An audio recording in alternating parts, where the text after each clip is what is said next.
మూసీ నది ప్రక్షాళనపై తెలంగాణ శాసనసభలో అధికార విపక్షాల మధ్య మాటల యుద్ధం నడిచింది. ప్రాజెక్టు పేరుతో పేదల ఇళ్లు కూల్చుతామంటే కుదరదని, బుల్డౌజర్లకు అడ్డం పడతామని బీఆర్ఎస్ నేతలు స్పష్టం చేశారు. అయితే ఎవరెన్ని అడ్డంకులు చెప్పినా ఆగేది లేదని, మూసీ నది ప్రక్షాళన చేసి తీరతామని ప్రభుత్వం ప్రకటించింది. మూసీ పునర్జీవం నదీ ప్రక్షాళనపై తెలంగాణ శాసనసభ ప్రశ్నోత్తరాల సమయంలో ఘాటుగా హాట్గా చర్చ జరిగింది. అధికార విపక్షాల మధ్య మాటల యుద్ధం నడిచింది. నదీ ప్రక్షాళనపై వివరాలు తెలియజేయాలంటూ ప్రభుత్వాన్ని ప్రతిపక్షాలు నిలదీశాయి. సుందరీకరణ కోసం ప్రభుత్వం ఎంత ఖర్చు చేస్తోంది, ఎన్ని ఇళ్లు కూల్చారు, నష్టపరిహారం ఎంత ఇస్తున్నారు, ఇప్పటి వరకు ఎందరికీ నష్టపరిహారం అందించారు, మూసీ ప్రాజెక్టులో ప్రైవేట్, ప్రభుత్వ భూములు ఎన్ని ఉన్నాయి, వెంటనే చెప్పాలని బీఆర్ఎస్ ప్రశ్నించింది. అదేవిధంగా మూసీ ప్రాజెక్టు ఎప్పుడు మొదలు పెడతారు, ఎక్కడి నుంచి ఎక్కడి వరకు చేపడతారో చెప్పాలంటూ ప్రశ్నలు వేశారు ఎంఐఎం సభ్యులు. స్వచ్ఛమైన గోదావరి జలాలను మూసీలో వదులుతామన్నారు, సంతోషం. మరి ఈ 2.5 టీఎంసీల గోదావరి జలాలు ఎక్కడి నుంచి తెస్తున్నారు?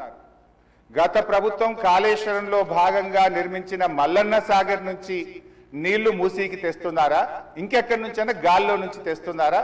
ఆ 2.5 టీఎంసీలు కాళేశ్వరం ప్రాజెక్టులోని మల్లన్న సాగర్ నుంచి వస్తున్నాయా, ఎక్కడి నుంచి వస్తున్నాయో సమాధానం చెప్పండి. మొన్న వరదలు వచ్చినప్పుడు మూసీ గేట్లు ఒకేసారి తెరిచి ఉద్దేశపూర్వకంగా ప్రజల ఇండ్లు మునిగిపోవాలి, రోడ్లు మునిగిపోవాలని ఈ ఉద్దేశపూర్వకంగా గేట్లు ఎత్తి ముంపు గురి చేసిన విషయం ప్రభుత్వం దృష్టికి వచ్చిందా? तो सर मेरे स्पेसिफिक जो क्वेश्चंस है इसके ऊपर जवाब दीजिए। और अगर मूसी प्रोजेक्ट अगर ओरिजिनेट जहां से हो रहा और एंड जहां तक होगा तो इसके लिए कितना फंड रिक्वायर होगा, कितने इंक्रोचमेंट्स है, कितने लीगली लोग अपने पट्टे के बाद हैं और उनको कैसे हटाएंगे और आप कैसा उनको करेंगे? क्योंकि सर हम नहीं चाहते, हम तो अपोज करेंगे, क्लियरली कह रहा हूं हम अपोज करेंगे। अगर आप गरीबों के घरों को उजाड़ेंगे, उनको बेघर करेंगे तो मजलिस इत्तेहादुल मुस्लिमीन खामोश नहीं रहेगी। ఉస్మాన్ సాగర్ నుంచి బాపు ఘాట్ వరకు మూసీ అభివృద్ధి పనులను చేసేందుకు గాను అధ్యయనం చేస్తున్నట్లు ప్రభుత్వం తెలిపింది. త్వరలోనే డిపిఆర్లను తయారు చేయడం జరుగుతుందని, మూసీ ప్రాంత అభివృద్ధి కోసం ఆసియా అభివృద్ధి బ్యాంకు నుంచి నిధులు తెస్తున్నట్లు ప్రకటించారు మంత్రి శ్రీధర్ బాబు. మూసీ పునరుద్ధరణకు సింగపూర్ కన్సార్టియం ఏర్పాటు చేసినట్లుగా తెలిపారు. మొదటి దశలో 55 కిలోమీటర్ల మేర అభివృద్ధి చేయబోతున్నట్లు వివరించారు. ఉస్మాన్ సాగర్ నుంచి గౌరెల్లి వరకు అధ్యయనం జరుగుతోందన్నారు. 4100 కోట్ల రూపాయల రుణంతో ఎంఆర్డీసీఎల్ సంస్థ మూసీ ప్రాజెక్ట్ అభివృద్ధి చేపట్టిందని తెలిపారు. మూసీ నది తీర అభివృద్ధి ప్రాజెక్టు కోసం సమగ్ర బృహత్ ప్రణాళికను రూపొందించడానికి messrs Meinhardt Singapore private limited వారు లీడ్ మెంబర్గా, messrs Cushman and Wakefield India private limited, messrs RIOS design studio private లిమిటెడ్తో కూడిన కన్సార్షియంని ఎంఆర్డీసీఎల్ నియుక్తం చేసింది.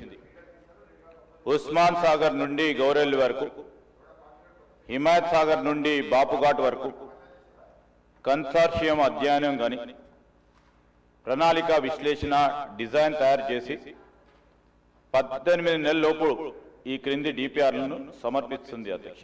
ఇక మూసీ పునర్జీవం ప్రక్షాళనపై అసెంబ్లీలో సీఎం రేవంత్ కీలక వ్యాఖ్యలు చేశారు.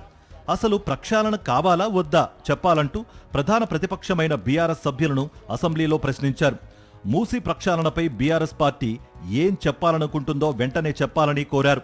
మూసీలో ఉండే కాలుష్యం కంటే కొంతమంది కడుపులో విషం ఎక్కువ ఉందని సెటైర్లు వేశారు.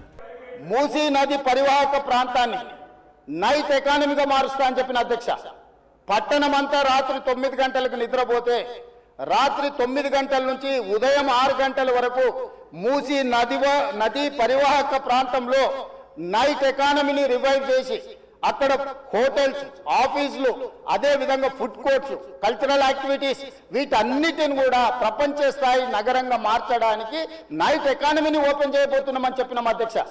ఆ ప్రాంతంలో ఉన్న ప్రతి వాళ్లకు, నష్టపోయే వాళ్లకు అత్యధికంగా నష్టపరిహారం ఇచ్చి బ్రహ్మాండమైన కాలనీలు కట్టించిస్తాం అధ్యక్ష. మూసీ ప్రక్షాళనపై ముఖ్యమంత్రి రేవంత్ రెడ్డి సభలో మాట్లాడిన తర్వాత ప్రతిపక్ష బీఆర్ఎస్ కు మైకు ఇవ్వకపోవడంతో ఆ పార్టీ సభ్యులు సభ నుంచి వాకౌట్ చేశారు. అసెంబ్లీ నుంచి నేరుగా గన్ పార్క్ వద్దకు వచ్చి అక్కడ అమరుల స్తూపం ముందు నిరసన చేపట్టారు. ప్రతిపక్షం గొంతు నొక్కుతున్నారని, స్పీకర్ ఏకపక్షంగా వ్యవహరిస్తున్నారని విమర్శలు చేశారు. తమకు సభలో మాట్లాడే అవకాశం ఇవ్వకపోతే సభకు రావడం ఎందుకని ఈ సెషన్ మొత్తం బహిష్కరిస్తున్నట్లు ప్రకటించారు. గాంధీ భవన